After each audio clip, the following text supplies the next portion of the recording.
the cup and the league all to be won. Everyone knows there's a job to be done, and with a team so fine, I'm proud they're mine. We'll be singing this song. For real bars of family athletic, and now we are on song. For real bars of family athletic, and we'll go marching on.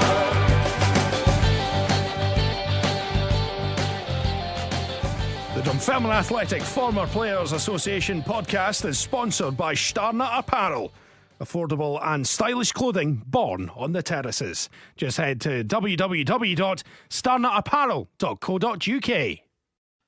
Pars fans, welcome once again to Walking Down the Holbeath Road, the podcast brought to you by the Dunfermline Athletic Former Players Association. I'm your host, Mikey Mokiewicz, and as always in each episode, we'll be bringing you exclusive interviews with the legends who've helped write the history of Dunfermline Athletic Football Club.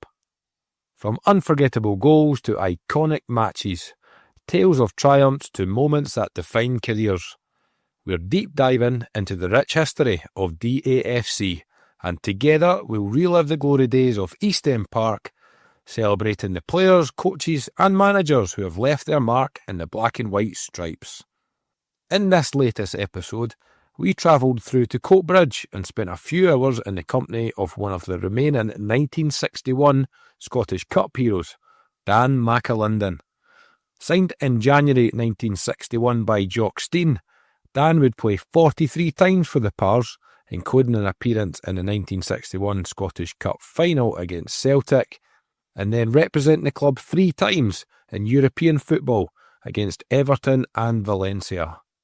In this podcast, we chat all about his time working under Jock Stein, the rise of the football club during the 1960s, and his memories of winning the Scottish Cup for the first time in the club's history, and of course, his teammates.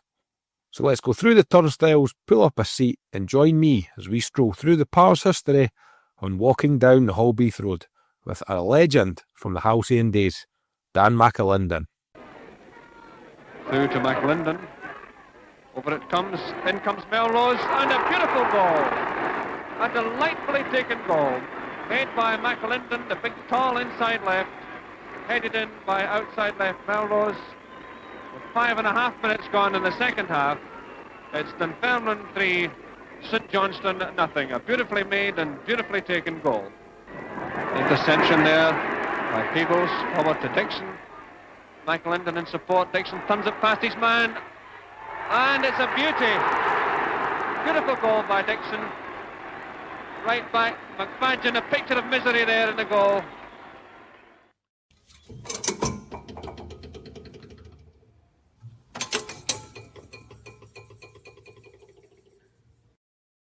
Welcome to the latest podcast. A cup-winning hero, Dan McLindon. How are we, Dan? We're fine. Yeah. You doing well? Good. Yeah, I'm doing smashing. Good I've man. reached, 85. I'm quite happy. You're fighting fit anyway, looking well. We'll kick off just 5 questions to get us warmed up. So tell us what your favourite song is. Oh, there's a thing now. It'll probably be Sinatra, My Way. Nice. Good choice. Your best memory in football? Well, the best memory obviously would be the boys winning the Scottish Cup. Yeah, because that was big for us at that time.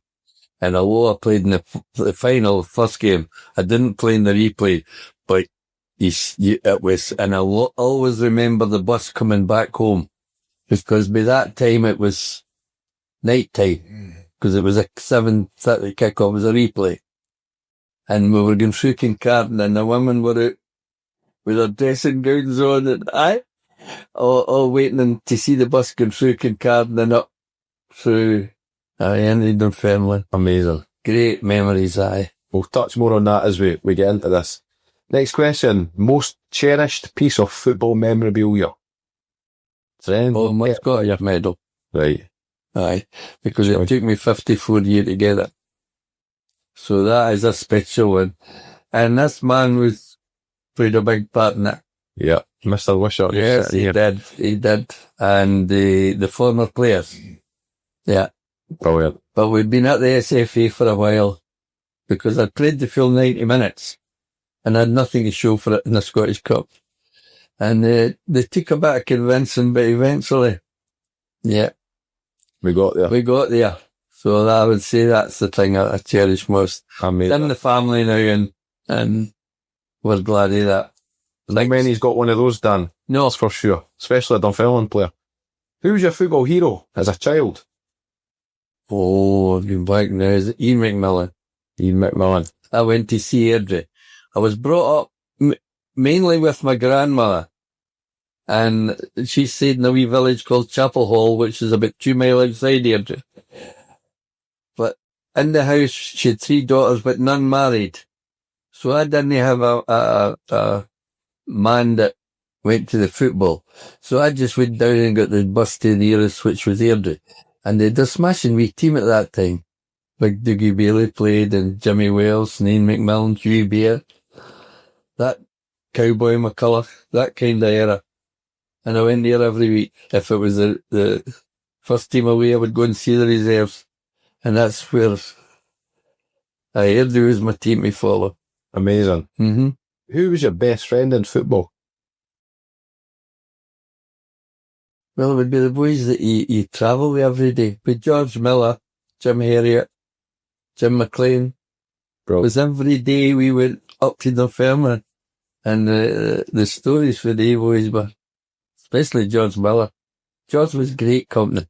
He'd always a story to tell, and he had great sayings. Always remember we were at Dundee, playing Dundee the year they won the league, Dundee. Smashing team. Big Ian Ewer and Alec Hamilton and Andy Penman and Big Zine and all these boys. And Jock put us on £100. Now our wage at that time was 17. So you'll know what £100 meant to us. And it was Bert Payton, and Bert scored 2 goals in that. And when he scored the second one, and we were odd job in the boot week for a big job, they said, "Do you hear the till ringing?" Because he don't want to, "Do you hear the till ringing?" He said, Brilliant, eh? aye. He was a big character. It was. George was a big character in the dressing room. And the same on the park. He drove them on. Aye. It was great times, great company, George. Superb. We'll touch on George just shortly. So back to the very start. Born March 1940 in New Stevenson. That's right. So tell a little bit about growing up and your memories of playing football. Well, I went to the primary school there at New Stevenson and played with the primary team. But I went to Motherwell Ladies High, and my captain in that school team was Billy McNeil. So we had a very successful school team at that time, at that age. And was he good even then, Billy McNeil? He stood out. Did he? Aye. He had the same aura. He had that thing about him. Right. Yeah. And as I said, we were very successful at that day, winning leagues and, yeah. Superb. And Bell's Hill Athletics? Well, I went to, I played with a wee juvenile team near Bathgate called West Sing Bluebell. That was for a left school, went to. And then after that, I was at Shotsborough Accord, and then went to Girls Hill Athletic, yeah. And that's where Dunfermline. And the funny thing about my career, I released me Shotsborough Accord. I went to Douglas Water Thistle. I got released from Douglas Water Thistle, and I was only 3 months at Bellshill, and I got called up. I went to Dunfermline. So how did that all kind of happen? And what's your memories of Dunfermline scouting you? Well, we didn't know in the days who would be watching the game, you know. And funnily enough, I wish I could remember his name, but he was the guy that trained Chick Calderwood. I've actually got this here. Jimmy Smith. That's it. And he trained Chick Calderwood as well. I always remember that. And I had 2 trials. The first one when I came up and played, was a Saturday game against Rangers reserves. And Joe obviously was with the first team at Ibrox. And Ian Bain was the reserve team manager. And after the game, Ian came to say to me, listen, phoned the manager, thought I did all right, but he wanted to see me himself. So they had a reserve game on a Friday night. And I went up and played, I think it was third line at that. We played that night. And afterwards, I signed for Dunfermline. And in the days, it was £12 in the reserve team and 17 in the first team. You think he wages now? No, I think it was an easy decision to sign for Dunfermline. Easy. Oh, I was desperate. Well, that's Senior, just to go senior was a big thing. Because you've been a football fanatic most of my life at that time, up to then. Loved football. And that was a big thing for me, And I always remember being brought up with my grandmother at Chapel Hall. And I said, I worked in Burroughs Ad Machines in Cumbernauld. And I says, listen, that's me. I'm giving my job up, work my notice that I'm going full time to football. She says, listen, I don't know MD doesn't need work. Aye. She couldn't get into her head that you could make a living. Aye. That was a statement to me. I don't know MD doesn't need work. So that was the 2nd of January, 61. Right. And then you made your debut against Raith Rovers just days later. Do Right. you remember much about your debut? No, I always remember the thing about that was a New Year's that way. A New Year game, yeah. We the whole staff met in the City Hotel. And then after the meal and whatever, you were taken down into the function room. And I remember they said there was 2 buses because they had most of the staff there.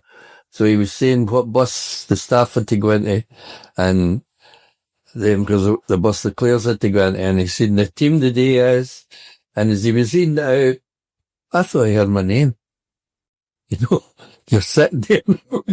I think I heard my name there. And I'm saying in big John, aye, John Miller, aye, you're playing today, That was, Chuck was so matter of fact about it. Yeah. What was your early memories of Jock Stein when you first met him? You're very impressed with him straight away. Aye. Yeah, see, there's some people in life got a presence for whatever reason. And when he walked in, that's something.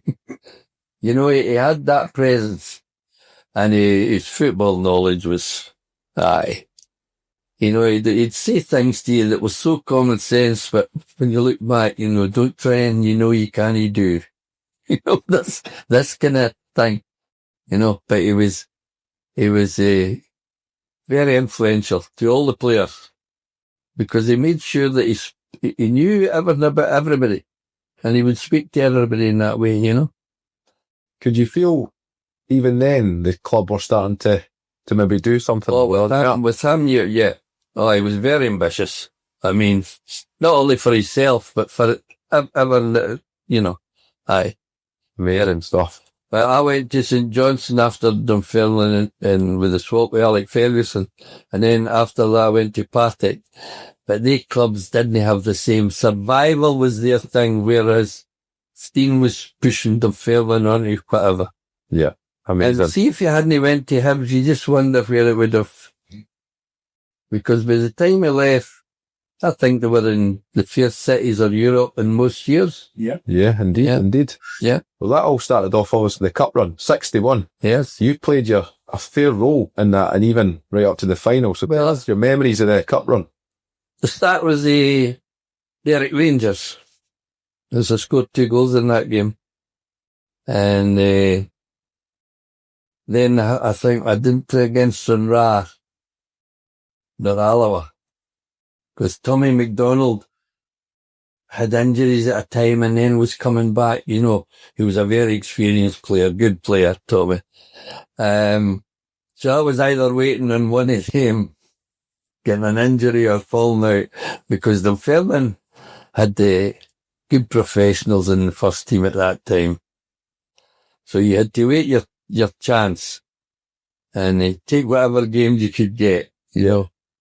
And it's not like nowadays where teams have got 6, 7 subs sitting there. No. It was a lot more difficult to get in the starting 11, wasn't it? Well, at the start, there was no subs up till 60-something, 66, something like that. So, Yeah. it was either the 11. That's why in the Scottish Cup final, it was only the 11 that were not got a medal. Yeah. And now I think you've got 7 subs or 8 subs get medals. The trainer gets a medal. Or the manager gets a medal.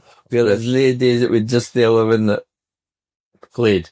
So you played the first round, Yeah. the semi-final, and the first final game. What are your memories of the first game? That was a draw. Well, I wouldn't have played if Tommy hadn't taken appendicitis on the Friday. Because I remember we were training. And, as I said, there was no subs, but I think there were 12 years got the blazers. All the blazers. We're all measured and 12 years got the blazers. We were all the same trousers, blazers, white shirt and the club tie. Again, that was Jock Stein's influence. He wanted that, didn't he? Yes. And I remember us training on the Friday. And as we were training, somebody said, Tommy McDonald came in and had a sore stomach. So they just told him to lie up on the treatment table. So we were out and running and somebody said, I think that Tommy's away in the ambulance. You know? And when we were in, it was appendicitis. Mm-hmm. And I mean, see at that stage of his career and his age, what a thing to miss for him. Because he'd done so much for them failing to get there. That it was a shame that he missed out on it. But it worked out for you. So you Worked got to play in the but game. me, aye. But Jock never said nothing. So on the Saturday, we were told to go to the Royal Hotel at Hamilton, right, top cross. And we're sitting here and everybody's going, you'll be playing, Dan. You know, I says, no, they did. No, nobody said nothing. And we were coming out and it was stairs going down the way, I always remember. And as we were coming out, Jock was standing in a doorway, right onto the bus, because we had the police outriders and everything that took you right into your hand. And just as then he shouted, Dan. And when I went back to him, he says, you know you're playing today? I says, no, why? He says, you're playing. So I sat from Hamilton into Hampden looking out a window, trying to take that all in, you know, watching the crowds gathering to go to this final. And obviously back then, you're talking 100,000 people. 113,000 in the first game. Incredible, eh? And 85,000 in a replay. What were you like as a player? Did you get nervous before games? Were you quite a confident guy? You get a bit of butterflies, but I think that's a good thing. It gives you the importance of the occasion that you're, right. And you want to do well, not just for the club, but for yourself, your family, and Of course. yeah. So you play the first game, it goes to a replay. Yeah. You don't play in the replay, No. but Dunfermline win. Yeah. And we've won the Scottish Cup. What is it like? Obviously, you'd be at Hampden that night. Yeah. So what was it all like? Oh, it was fantastic. And all the way home in the bus, you know, and you can imagine the place was just, the bus was done up. we, at that time, I don't know, I would be looking back saying, I don't know what the odds would have been when the bookies would be given. Because you're talking about Celtic, you're talking about Pat Crerand, Willie Fern. You know, you're talking about players at that time that were big in Scotland. Yeah. Oh. We were major underdogs, weren't we? Oh. Do you remember what Jock would have said on doing that? See, guys, You know, tested I it. always remember we were training on the Friday. And of course, the talk got round to money, bonuses. So the boys are training and they're going, God, will be a good bonus if we win the cup, won't we? Oh, aye. We got a few bob, I think, huh?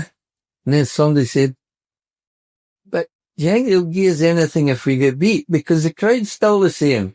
The money coming in's still the same. And of course, Willie Cunningham was the captain. Well, he says, I'll go in and see the manager. Just, surely. And he went in, and it was a wee wooden stand at the time at Dunfermline. And by the time we had done the lap and we were coming round the back goals, we seen Willie and Jock Stein coming down the middle. So all the group stopped. And as we stopped, Big Jock says, "Have you get me out here to discuss a losing bonus?" Well, everybody was silent, nobody going to say aye. That was his statement he made. "Have you get me out here to discuss a losing bonus?" Not a word they said after that. Because it's the wrong mentality. It was. He wants to be positive and... Aye. So then you've won the cup. Yeah. Flanagan's a hero, isn't he? Yeah. Saves absolutely everything. Yeah. And then the bus coming back, the open top bus. What's your memories of all that? Well, we didn't get the open top till we got to the Scythe. We had the normal team bus, and then we got to the Scythe, we changed into it's marvellous. And see when you can... What's that? Is it in Euro? You went up there, they went up there from, and then they started coming down The high street. towards the high street. Yeah. And the crowds. Didn't matter what street off the high street you looked up, it was... And it was late, wasn't it? It was like 11 It was o'clock late. at night. Well, it was a night game, yeah. Aye. Amazing. Do you still have vivid memories of being on the balcony and just... Oh, the fire jacket. people below? Yeah. Aye, the Willie Dunfermline turn that. Aye. It must have been a surreal experience, because It was. a lot of you guys were still young. Oh, aye. So, Aye. I would only be, what, then? 21, I think. 21, something like that. Aye. Oh, yeah. Aye, I was a young team. And in terms of The other ones played a big Charlie Dixon and Yeah. George Peebles and Harry Melrose, and the older ones, Ronnie Mailer. They would be the steadying influence, Jackie Williamson, Willie Cunningham. there was a good balance, wasn't there? They were. Tell us a bit about the team. Obviously, there was a lot of young boys coming through at the time as The well. great thing about that team was they could have, if you went away anywhere to play, and the room you were, you wouldn't have mattered who you got. Everybody's got on great. So you would pick a key up, but Jock decided who you were rooming with. You didn't just pick the key up and say to somebody, right, everything was all laid out. You're with him, he knew, And the funny thing was, when we played at Everton in the Fair Cities Cup, and he roomed me with Tommy McDonald. And Tommy, I don't know whether he got an injury or not, and I was playing at Everton. And wee Tommy could calm me down and. So whether he looked at that, yes, he was a really experienced player up for Leicester City. Thing is, the Jock Stein, you wouldn't doubt that, eh? No. Probably deliberately putting people... Yeah. And the other thing was, I'd been in hospital. Right. With a shad in the lung. So I was on these tablets for 2 years. And to get into hospital first, you used to get a jag as well in the days. And I was on them. And I don't know whether he was thinking before the Everton game. He'll maybe be thinking. So he comes up to the room, because we always, if we were playing at night, we always had a rest at 2 o'clock. He'd lie in your bed. And he came in. And he said, listen, you're playing the night. You'll run about. You'll all feel tired. I'm going to give you a wee. I've seen the doctor. I'm going to give you a wee. It could have been a smarty. It was just so that in your head, you weren't going to feel, what I mean? And he did. And I don't do it this day what it would be. But I think it was the psychology of the thing. Mm-hmm. Genius, eh? Don't I? He knew I'd been in the hospital for a while. A different thing. You're all right, he says. You'll no feel it, and maybe at night you'll feel a bit. But see, during the game, you'll feel nothing. And once you got that, you were like, do you know what I mean? You felt the magic tablet. Amazing. You play, obviously, we win the cup. The club's on the up. Yeah. We're now in European football. Yeah. You play in both the Everton games. Yeah. And the Valencia game. You played 3 European games for us. Uh-huh. What's your memories of travelling abroad? So I'm guessing a lot of the guys Well, that was big for us. Never been. I bet you'd never been on an aeroplane. Would that be on? Maybe once when I was younger, on a plane, but That was big. Oh, aye. Going away in the chartered flights, isn't it? We used to go to Edinburgh. I think that's Fun House, I think. Yeah, that's for the flew out, yeah. Yeah. Oh, they were big occasions. Yeah. What's your memories going to likes of Valencia? Aye, that was that. I remember they took us one day to the orange groves. And we took see you take an orange right off the tree and, the juice was fantastic. I over the orange groves. And, Valencia, funny about that game, we never put a glove on them. You know, it was 4-0, you know, and so to turn that around and to play young boys like Jackie Sinclair and Alec Edwards combined team, that took a bit of genius, didn't it? It would take a bit of courage to do these kind of things. Yeah. And they turned it around, and I think them and Kilmarnock was the only team that's turned a 4-goal. Yeah. Aye, because 4-0 we lost across there, didn't we? But 4-0 going on anything. Yeah. We never really threatened them over there. Whereas, what a difference in the... Aye, 6-2, eh? Yeah. Turn leg. And the funny thing was the conditions played a bit, but the underfooting wasn't great. So it was like ice, wasn't it? So that, the Sinclairs and the Edwardses and players of that calibre, you know, on that condition. And they brought the 4 goals back. It was fantastic. I'm right in saying Alex Smith had a great game as well, didn't he? Aye, Alec was a top player. We are Flow Digital Pharmacy, and we are proud to sponsor the Walking Down the Holbeath Road podcast. Our easy-to-use app is a convenient way to access your NHS prescription medication, and our team of trained pharmacists are helping thousands of people to access the support and medication they need. If you're registered with a GP who's based in England, you can use the Flow app to securely and conveniently send them NHS medication requests and arrange delivery to a location of your choice at a time that suits you. This means you can avoid the hassle of contacting your GP and making unnecessary round trips to eventually collect your prescription. Find out more at weareflow, spelled PHLO, that's weareflow.com. What about the 2 Everton games? What's your memories going down to Goodison? Because they were the big English team at the time, eh? Yeah, aye. Oh, they had a few. Big Brian LeBone and Ali Parker and that team. They had Billy Bingham and Alec Young for Hearts, Roy Vernon. Oh, they had a smashing team. And we had got in through default, didn't we? There was a team drew out. And we got in. Some team drew out the tournament and we got in. So Everton weren't too happy. I think they would have rather played this as a foreign name, you know. And then we Alec Young and name, and Alec Parker, their experience of their filming would be the wee wooden stand. Yeah. That was a great result when you think of the team we were playing. Great result. Well, they were good at the Bank of England. Oh, Jimmy Gabriel was wing half. Oh, they bought the whole... Yeah. Goalkeeper Gordon West. That's right. Big Gordon West, Brian LeBone. Yeah. You spoke about the old wooden stand by this point. Yeah. They'd won the cup. Cammy Fraser went to Aston Villa. That's right. Big grandstand had been built. So the stadium has improved as well, wasn't it? Oh, aye. Everything was on the up. Aye. Brilliant. Even when I pass it now, what a stadium. Oh, definitely. And it does something to you when you go out and that you've got these surroundings, you know. What was your memories of playing at East End Park? Oh, I'd always good memories. When I look back at my career, when I played in the game at Kirkcaldy, that was my first, which I would call, I'd played in the Fife Cup, but you didn't count that as breaking through, but the Kirkcaldy game was, and the next game was Hearts. And I scored for about 25 yards to one game. And that gave me a big lift. And then we played Motherwell, who had the Ansel Babes at the time, Ian St John and Pat Quinlan at Motherwell.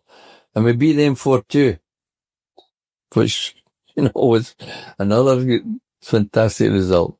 And then I played against St Mirren. So I had the 4 first team games. We got beat with St Mirren at home. And that was me back in the reserves. What was your relationship like with Jock Stein? Was he pretty good about Aye. when he would put you into the reserve? He was a fair guy, you know. Aye. Yeah. Aye. The other great thing about him that I remembered was he was good with money. Because I remember there was a game I missed, or even the Scottish Cup replay. See the bonus they got for it. There was not the same as the players who played, but there was, and you're talking about hundreds of pounds, I received it as well. It's a lot of money back then, eh? But even though you had nothing to do with it in the sense of that day, he would look back at. It's a team away collector. He did. And so a lot wasn't the same. It was good. And so therefore you wanted to play for him. Aye, of course. You know. You said before we started this how strong at that point the reserve team was at the firm. All these young boys coming through. There's the Galligans, Jackie Sinklers, the Bert Paytons, the Alec Edwards. That's the reserves you're talking about. I mean, they could have fielded two teams.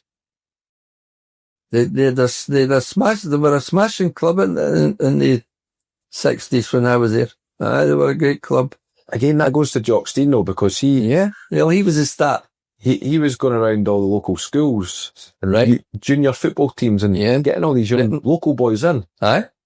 He was so switched on, eh? Wasn't he? Aye. And it worked. Which is the great thing, you know, it definitely worked. Dunfermline were a big club. In fact, the Rangers and Celtic boys used to come through and see the European ties. We would see them at the game. Aye. Brilliant, eh? Aye. Magical times. Yes, it was. What about any funny stories? You said it was a tight dressing room, everyone got on. We did. Is there any funny stories you can remember? Well, I always remember in the early days, Jock Stein picked us up because he stayed in Burnbank.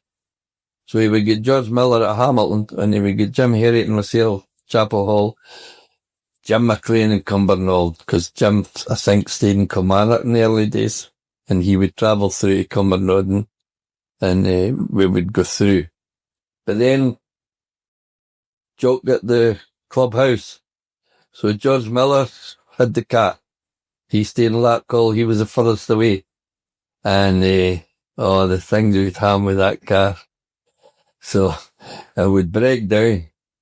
So we had to stand it. And then Jock's car was coming because he still stayed in Burnbank. So what is it? It was broke down. Go and get a rope. So we would get a rope, tie it onto the club car, and he would tow it up. And then they would obviously phone a garage in Dunfermline and it would be sorted by the time for going home. So but Jock was getting angrier and angrier with us. Get this thing sorted. So anyway, and George used to kid on. See, when we were going up, he'd go on the accelerator with his foot and then take off and going, I think it's going to break only kidding you know. But that's the it did. So I was standing waiting in Jock's car coming, you know. Here it came, and he would see his face. Oh, Richard, what is it? Broke down, boss. Go and get a rope. So anyway, he was away and we got this rope. And Jock wasn't a guy for town at 30 mile an hour. Oh, he just, you know. Foot down. You're sitting waiting. I'm sitting well, you know. So I was sitting out, because when somebody's so angry, like Jock was, see when you're in the car, it makes you laugh. So I'm in with George, but Jim Herriot and Jim McLean are in the manager's car. And I'm starting to laugh. Big George is saying, don't laugh, Dan, he's looking through the mirror. So I sat in there. Yeah. He gets to the end of Kincard. He turned left for Alloa, turn right for Dunfermline. Jock turns right. Geordie runs over the rope. Well, it wings. Right. So Jock's come, I'm tears, I'm under the seat like that, laughing, I can't score. And Geordie's that serious, me shouting, he's coming, don't laugh. And he gets to the car, and Geordie looks so into it and goes, did you see that rope and all that? You know, and that made it worse because Jock's that angry. You know, having his club car to having to tow this, Oh, it was, we used to get some funny stories. And it was the same when we got to Dunfermline. When we come into Dunfermline and you went over the bridge, but we would turn down right and got by the hotel. You know, that way. And at the top of is it in Euro? Euro, yeah. Euro, there would be a police. Mm-hmm. And he would, because he's trying to keep the ones coming up the hill going. So he would stop us. So we would be in the back seat, so we would put our hand underneath George Miller and peep the horn. Wallace, you know, the big guy. He's moving. George is either, he's the other wheel of this thing. And his big wheels. I'm not tickling him all the time. It was great fun just going through. But even for all the training times and all out at Crossgates, then they bought that fat. They did. It was happy. Yeah. It was a happy. Great environment. It was. Aye. I don't know if it was from your time, maybe just after, but I seen a newspaper cutting that the club bought a minibus for the guys for the West. All right. To travel that through. Right. They've probably, that would maybe be later. I probably said your car breaking down. Because I think that would be when Alec Ferguson would be there. Aye, I think it maybe was just after you. I'd left it. You played your last game, 16th of May, 1964. Right. To Hibs. What was going on at that point? Were you looking to leave or the club? I changed wasn't looking to leave, no, but I wasn't a regular that you would say, right? So when things started to change, was you got a telegram in the days. I think it was a close season, and it just said report to East End Park, 10 a.m. Nothing is tell you what you're reporting for. Yeah. Because of course so I went and Willie Cunningham was the manager at the time and Bobby Brown was the manager and when I went in, Alec Ferguson was sitting on the couch when I went in the front door then. So I was sitting there saying, what's happening? Oh, he says, I think there's going to be a thing to do a swap.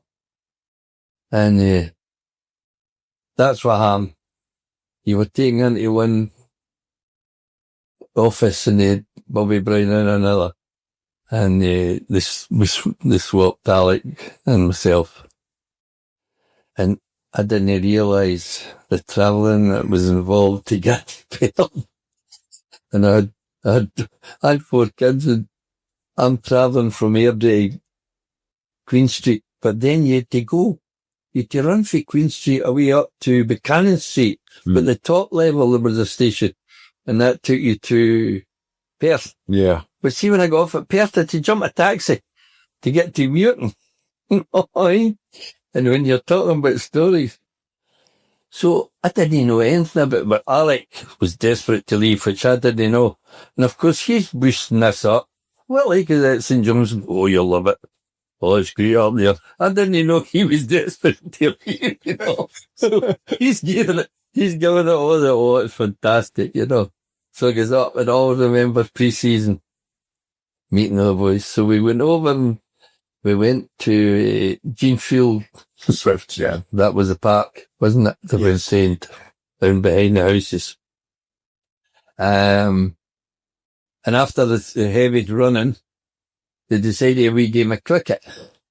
In these days, players who smoked used to carry their fags and their matches in their tracksuit bottoms. So we had a wee guy, McIntyre, and the cricket was coming to him, he was trying to get a catch. And when he went down, his tracksuit bottoms were on fire. Because of the matches. So that was my introduction to St Johnstone.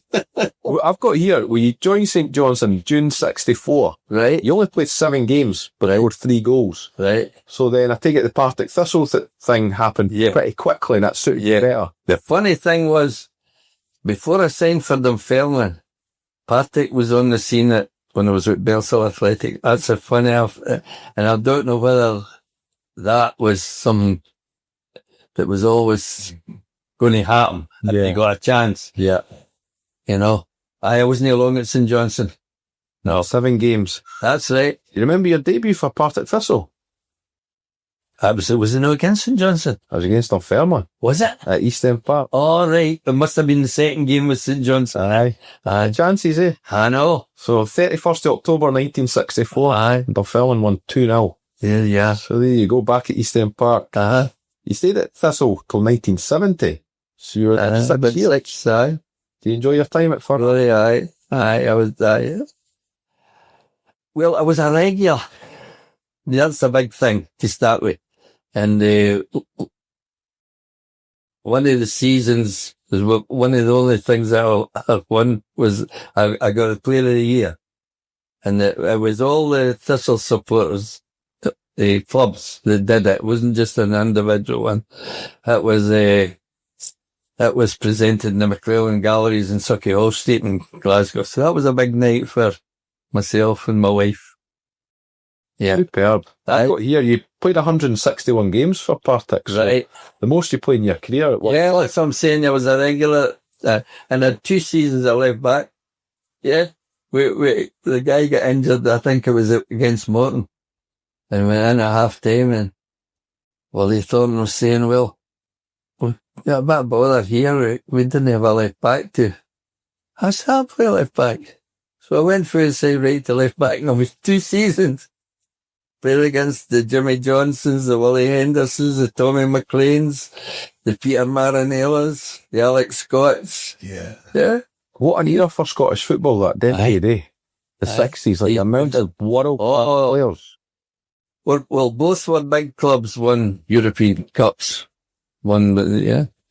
Scotland beat England after England won the World Cup. So the 60s was a fantastic time for Scottish football. Aye. I think it maybe be one of the best eras. Yeah. When you think of You're it. quite privileged the fact that you played during that era. Yes, definitely. Oh, Amazing, eh? aye. Because as I say, when I was at left back, you're playing directly against Jimmy Johnson, Willie Henderson, Tommy McLean, the Marinellas. You know, you can't ask for any better, you know. These are top players. Charlie Cook and then. Oh, that friend, he was with Aberdeen, wasn't he? Yeah. Well, that was the only time I ever got sent off. Remember? For Dunfermline. That's Charlie pretty Cook. good, man, yeah. Aye. Did you? Well, we were together and it was a nod of the head. And Bobby Davison was the referee. And he sent me off. Now, Aberdeen, to come out the tunnel is away at the corner flag. So all that, nobody moved. Big Jock was the manager. Nobody moved out that duggout. I walked myself right in and I'm sitting. And I hear the footsteps coming. And the door opens. And Big Jock says, "Below well for you sent off again." You're sitting feeling sorry for yourself. That was what he said to me. "Below well for you sent off again." What a way. That was, you can stew in that or whatever you want to make it, you know. Yeah. Who was your toughest opponent, would you say? You mentioned some amazing names there. Oh, aye, they were all tough. They ones. Oh, definitely. Oh, aye. But the thing about that was in the days, there was no, see if that guy was giving you bother. They never altered anything. You just got bothered for 90 minutes. It wasn't like where somebody would technically say, "Oh, we'll switch so-and-so and you can come over." No, none of that. You had to play against him for the 90 minutes. Didn't matter whether you're getting roasted. You deal with it. Superb. See, come the 1970s, you go to Stranraer, but you move into a management position. So It was a kind of player manager thing. And we trained at Vela Clyde's Park down in Glasgow. The boys up here, there was about 3 or 4 trained at Kilmarnock, because they were from that kind of area. And then you had maybe about 3 or 4 locals. Mm-hmm. Was it difficult? How did you balance being a player and a manager at the same time? Well, I never even thought of it like that. You know what I mean? When you just went on the park, you weren't any different to anybody else. You know, you had to try and do whatever your best was. Aye. Did you want to move into the coaching management side? Oh, I would have loved to have been. Aye.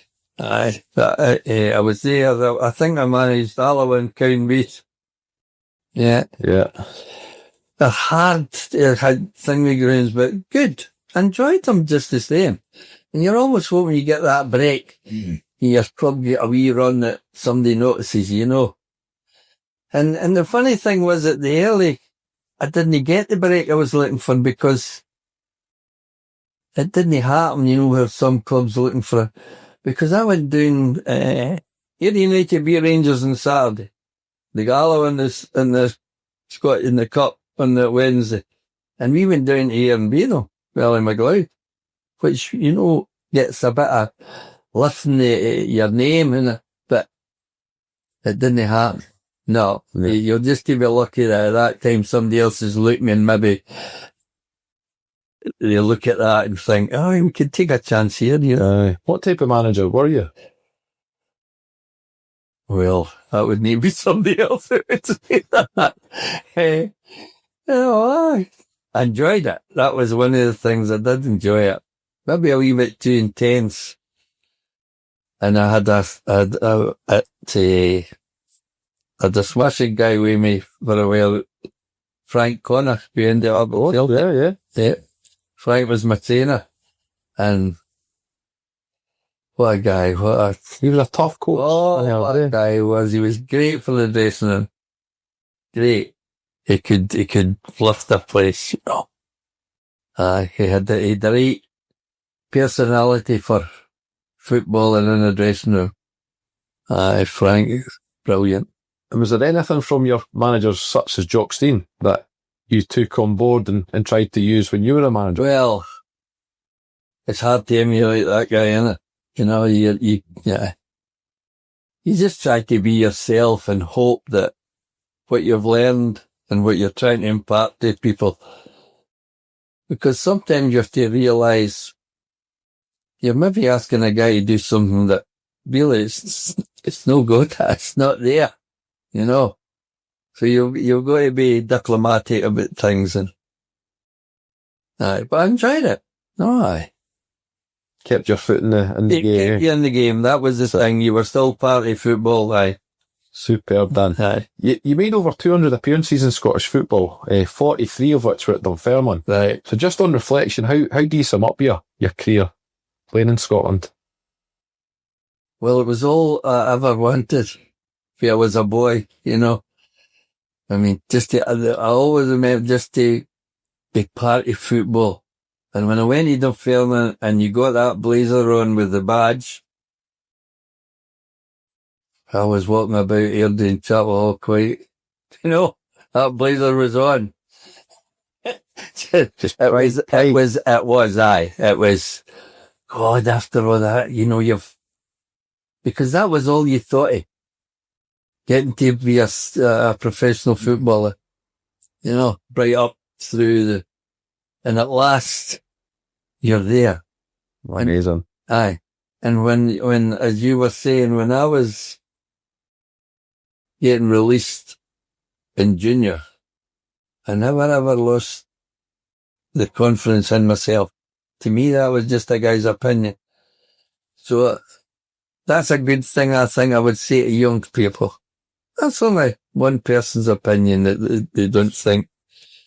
Because that was 2 free transfers for junior clubs. And I went senior and got nearly 12 seasons out of it, you know. A great message to send out, Dan. Yeah. Definitely. It is. You know, young kids maybe get a knock and can they take it or they shouldn't. Never give up. No, because it's only one man's opinion of you. Somebody else might go, I think he would, you know. And it worked for me. Superb. Yeah. Is there anything you would do different, looking back? Well, not really. Well, you can't, you know. I mean, the skill and the gift you've got, that's what it is, you know. And I don't think you could change it. No, I look back on my career fondly. I enjoyed it all. Yeah, I enjoyed it all. Although I wasn't very long at St Johnstone. I think was it 2 months, did you say? Something like that, yeah. Long enough, I think. Because, see, if you missed that 12 o'clock train at Perth, it was 4:30. So by the time I got into Glasgow and then got the train to Airdrie, I was coming home with the workers, you know. These must have been a nightmare. Oh. Because not like nowadays where the transport links are easy. No, And they get places like Perth and stuff, but back then, well, if you missed that, if the training was a wee bit longer one day and you didn't get that train, you were away back and forth because you get the next one that was coming through. Oh, I thoroughly enjoyed it. And even at St Johnstone, there were characters there as well. With Jimmy Harrower, when he played with Hibs and then Liverpool, he had Jimmy there and Jim Carey. Oh, Was it Fairman, was it? Aye, Jim was in the film and what a character. Was he? Oh, he was something else. I remember we used to always run down to the office and first it was ready for the West of Scotland boys at Perth. I'm down and tell them if we phone a taxi, we've got to get that train at such and such. And you down in the office and they'll say, well, can we phone it? And I remember one time, I think that Bobby Brown had said to, I think it was the guy Dixon, who had played with Sir Lanark and then came up there and, no, you just can't be using the phones here, blah, blah, blah. Kerry gets ready. So we're going down and it was the office with the wee wind. He says, listen, he says to Bobby Brown, you'll not be using the phones in Stirling. No, he's staying. We stayed in Stirling. So because we couldn't use them at Perth, you said, you'll not be using the phones in Stirling, man. And Jim was a character, wasn't he? Tremendous. Aye. So you'd have been with Jim at Dunfermline as well, then? Aye, St Johnstone, Yeah, aye. There you go. Yeah. You mentioned him obviously earlier, the swap deal with Sir Alex Ferguson. It was, Alex. You made Alex's playing career by Well, at Dunfermline. funny thing you're saying that, I remember I met him just last year. I was tweeting him. Can't remember where it was, but the horse racing or something. But I met him anyway. And I was saying to him, do you know I had your career in the palm of my hand? He was laughing like, you know. I says, I could have crushed your career in one go. Alec, what a fantastic career, eh? Aye, he's done alright, yeah. You see when the film and thing, Alec Ferguson and Jock Stein walked through the doors. Two huge characters in Scottish football. No. Shows you the heritage of that football club, eh? Wasn't it? Incredible. Aye, well, it was fantastic. His career in management.